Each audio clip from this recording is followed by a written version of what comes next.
Hello everyone, कैसे हैं आप सब। आई होप कि आप सब बहुत अच्छे होंगे और बहुत अच्छे से अपनी प्रिपरेशन कर रहे होंगे। तो आज मैं लेट हो गई और अभी मैंने मॉर्निंग से कोई स्टडी नहीं की है। हालांकि मैं लेट नाइट सोई थी, मैं केमिस्ट्री पढ़ रही थी रात में। तो वो पूरा चैप्टर मैंने एक अच्छे से समझ करके क्योंकि केमिस्ट्री मेरी वीक ही है, तो मैंने वो किस तरीके से मैं नोट्स नहीं बना रही हूँ, नोट्स में टाइम वेस्ट नहीं कर रही हूँ क्योंकि घर भी देखना है। तो नोट्स नहीं बना रही हूँ, सिर्फ प्रैक्टिस कर रही हूँ और थ्योरी को उसी में मैंने टिक कर लिया है। अच्छे से थ्योरी पढ़ करके 4-5 घंटे जब हम एक चैप्टर को देंगे तो वो डेफिनेटली समझ में आएगा, अच्छे से समझ में आएगा। और अगर समझ में नहीं आता है तो यूट्यूब पे वीडियोस टॉपिक डालो और देखो, किसी एक को एक या दो को सब्सक्राइब करो, सिर्फ उन्हीं को फॉलो करो तो अच्छे से समझ में आता है। तो मेरा फोकस आजकल केमिस्ट्री पर ही है। मैं दिखाऊंगी कि केमिस्ट्री मैंने किस तरीके से रीड कर रही हूँ। लेकिन उससे पहले जो बार बार मेरे पास मैसेज आता है वो ये है कि क्या आप जैसे किसी के पास कॉम्बिनेशन नहीं है, 2 साल का कॉम्बिनेशन बन रहा है, तो क्या आप बता सकती हैं कि वो बच्चे बाहर तो नहीं हो जाएंगे, क्योंकि सब बोल रहे हैं कि जब वेरिफिकेशन होगा डॉक्यूमेंट का तो तब वो बाहर कर देंगे। तो इस का आंसर तो किसी के पास भी नहीं है अभी, क्योंकि सब बोल रहे हैं, कोचिंग संस्थान बोलते हैं कि अगर आपने 2 साल रीड किया है वो सब्जेक्ट तो आप वैलिड हैं। देखो टीजीटी में तो कंफर्म है, क्योंकि वहाँ पे ऐसी कोई रेस्ट्रिक्शन नहीं है। अगर 2 साल का कॉम्बिनेशन है, जैसे मान लो किसी ने केमिस्ट्री और फिजिक्स ली है फाइनल ईयर ग्रेजुएशन के, तो चलो वो तो इजीली साइंस का भर पाएगा, उसे तो कोई प्रॉब्लम नहीं है। लेकिन किसी के पास कॉम्बिनेशन बन रहा है केमिस्ट्री और मैथ का या फिजिक्स और मैथ का, तो क्या मेरे बच्चे बाहर तो नहीं हो जाएंगे। तो इसका आंसर मुझे नहीं मिल रहा है। हालांकि मेरे जानने वाले हैं बहुत, लेकिन मैंने उनसे कंफर्म नहीं किया है, क्योंकि सब यही कहते हैं कि नहीं बाहर नहीं होंगे। कोई कहता है बाहर हो जाएंगे, कोई कहता है नहीं होंगे बाहर। तो बिना इसके इसीलिए मैंने फॉर्म भी डाला, क्योंकि सब बोल रहे थे नहीं होंगे बाहर। तो कोई ऐसा मिल नहीं रहा जिसे कोई ऐसा मतलब समझ नहीं आया कि जिसने केमिस्ट्री में जिसका सिलेक्शन हुआ हो। मान लो केमिस्ट्री और फिर मैथ्स का कॉम्बिनेशन मिल रहा है और सिलेक्शन हुआ हो उसका, तो क्या उसे बाहर कर दिया गया है? तो ऐसा कोई कैंडिडेट मिल नहीं रहा है। बाकी सब सुनी सुनाई बातें हैं, कोई कहता है कि बाहर कर देंगे, कोई कहता है नहीं करेंगे। और इन एलटी का इस टाइम नहीं पता कि ये क्या करेंगे, लेकिन फिर भी हमें वो सब कुछ छोड़ करके, क्योंकि 30,000 वैकेंसी आ ही रही हैं और उसमें हमें केमिस्ट्री पढ़नी ही है, केमिस्ट्री और फिजिक्स पढ़नी ही है। तो वो सब कुछ छोड़ करके सिर्फ अपनी स्टडी पे फोकस करना है, बाकी बात की बात देखी जाएगी। तो अब मैं आपको दिखा देती हूँ कि मैंने किस तरीके से केमिस्ट्री को या फिजिक्स को मैं नोट्स नहीं बना रही हूँ। अब मैं सिर्फ उसी में से पढ़ रही हूँ। केमिस्ट्री बुक्स का यूज़ मैं करती हूँ, सिर्फ बुक्स का यूज़। जब आप 4-5 घंटे एक चैप्टर को दोगे तो बुक डेफिनेटली बिल्कुल समझ में आ जाएगा। ऐसा हो ही नहीं सकता कि समझ में ना आए। अगर कुछ चीज़ें समझ में नहीं आ रही हैं तो आप टॉपिक वाइज कितनी सारी वीडियोज़ डली हुई रहती हैं, वो निकल आती हैं, उन्हें 1-2 बार देखो और वो पूरा कॉन्सेप्ट हमारी समझ में आ जाएगा। तो मैं आपको दिखाती हूँ कि मैं किस तरीके से मतलब मैंने पढ़ा है केमिस्ट्री को।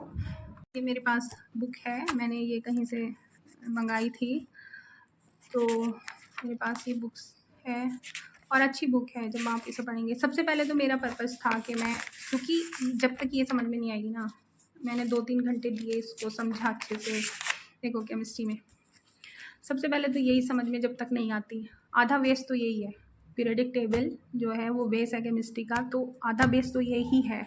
तो इसे ही बहुत अच्छे से मैंने टाइम दिया है, 3-4 घंटे मैंने इसको पूरा टाइम दिया और समझा, तो मेरे क्वेश्चंस लगने लगे। पहले मुझे बहुत डर लग रहा था, लेकिन मेरा फोकस यही था कि सबसे पहले मुझे ये टेबल लर्न करनी है, क्योंकि इसमें से बहुत टीजीटी में भी क्वेश्चन पूछे जाते हैं और पीजीटी में भी, है ना।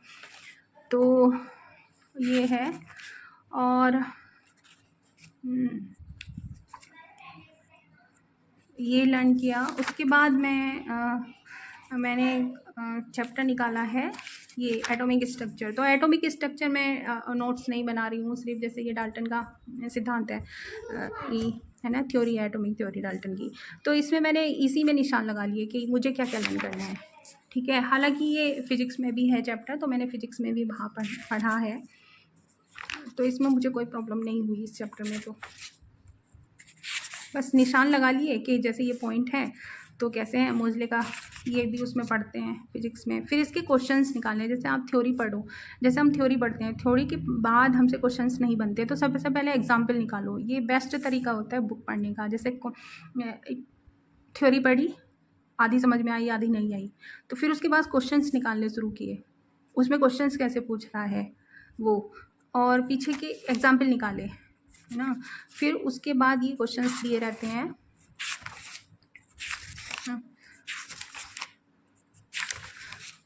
ये पीछे क्वेश्चंस दिए रहते हैं सारे ही, दिखा देती हूँ मैं इसमें।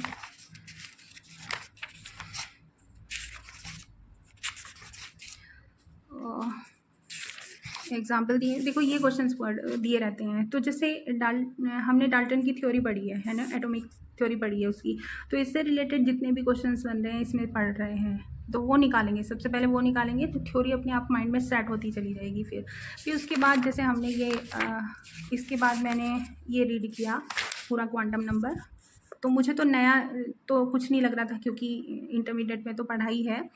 और ये पूरी थ्योरी इसके पढ़ने के बाद मैंने जो क्वेश्चंस निकाले वो ये निकाले, जो एग्जाम्पल दे रखे हैं इसके, ये एग्जाम्पल निकाले। एग्जाम्पल इजीली निकलते गए, कोई प्रॉब्लम नहीं हुई, है ना। फिर उसके बाद ये पाउली अपबर्जन लॉ और ये अफवाऊ और ये हुंड का लॉ, तो ये पढ़ा है, इसमें निशान लगा लिए, क्या क्या आंसर देना है, इनके एप्लीकेशंस में क्या क्या लिखना है, ठीक है, उतना मैंने टिक कर लिया।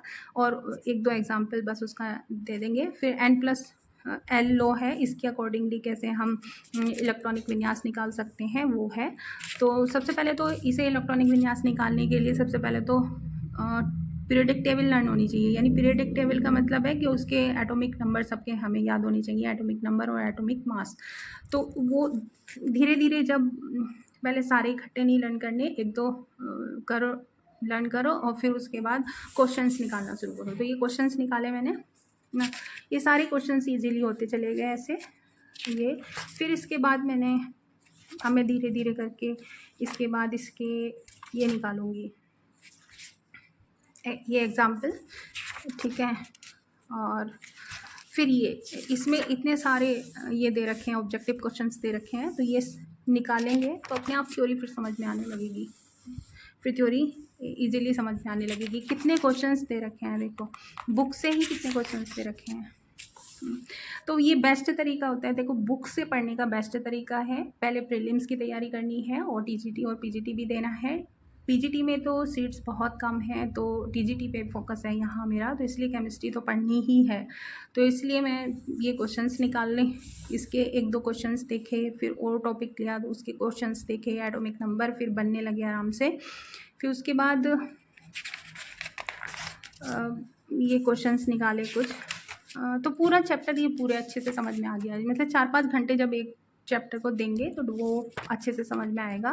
तो मेरी आपको भी यही सलाह रहेगी कि आप बुक का इस्तेमाल ज़्यादा कीजिए, बुक को पढ़िए। सबसे पहले केमिस्ट्री अगर आपका छुटी हुई है बहुत सालों से, या क्योंकि मैं केमिस्ट्री में बहुत वीक है मेरी केमिस्ट्री में, मुझे क्वेश्चंस नहीं निकलते थे केमिस्ट्री के। इजी क्वेश्चन तो चलो 2, 4, 5, 6 तो अटेंड कर लेती हूँ, पर उससे आज ज़्यादा नहीं निकलते। तो धीरे धीरे मैंने हल्का हल्का तो ये भी हाइब्रिडाइजेशन ये भी पढ़ लिया है, तो मेरे क्वेश्चंस निकल के आ रहे हैं अब। तो बुक का इस्तेमाल कीजिए और बुक ही पढ़िए।